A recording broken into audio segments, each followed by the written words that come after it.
We start today with the president's pitch to curb gun violence. NBCNews.com senior White House reporter Shannon Pettypiece here with me now. So, Shannon, who was at today's meeting? What's the president's plan here? Fill us in on all the juicy details. Well, he met with a number of local law enforcement leaders, elected officials, as well as some community leaders. Among those, I will note, is the newly minted Democratic mayoral nominee for the city of New York, Eric Adams, who was also among the group.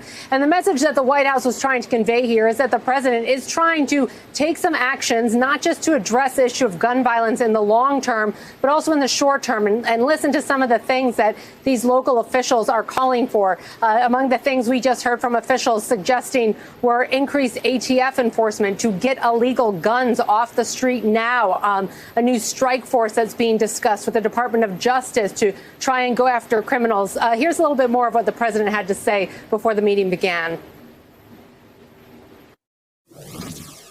Well, there's no one-size-fits-all approach. We know there are some things that work, and the first of those that works is stemming the flow of firearms used to commit violent crimes. It includes cracking down on holding rogue gun dealers accountable for violating the federal law. And the president is also pushing for some of this $350 billion that went to state and local governments in the COVID relief bill to be used for police hiring.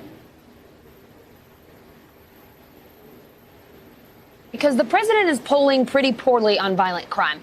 Just 38% of people approve of how he's handling it, 48% disapprove. That's according to an ABC News Washington poll out this month. The White House wants to change that. They want to paint the president as pro-police, tougher on crime. You mentioned they're pushing the $350 billion in state and local funding under his COVID aid law to keep police employed. What else are they doing? How else are they trying to push back against this sort of Republican attack on where they stand when it comes to supporting the police?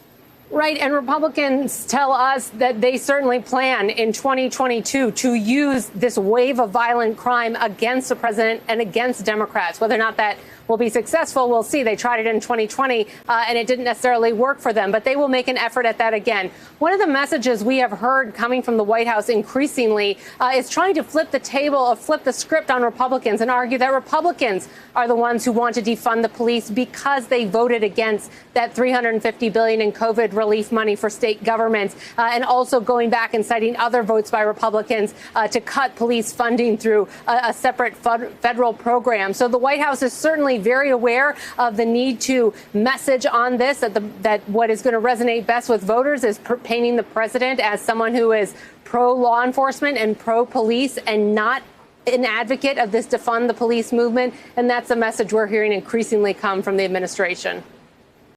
Hey, NBC News viewers, thanks for checking out our YouTube channel. Subscribe by clicking on that button down here and click on any of the videos over here to watch the latest interviews, show highlights, and digital exclusives. Thanks for watching.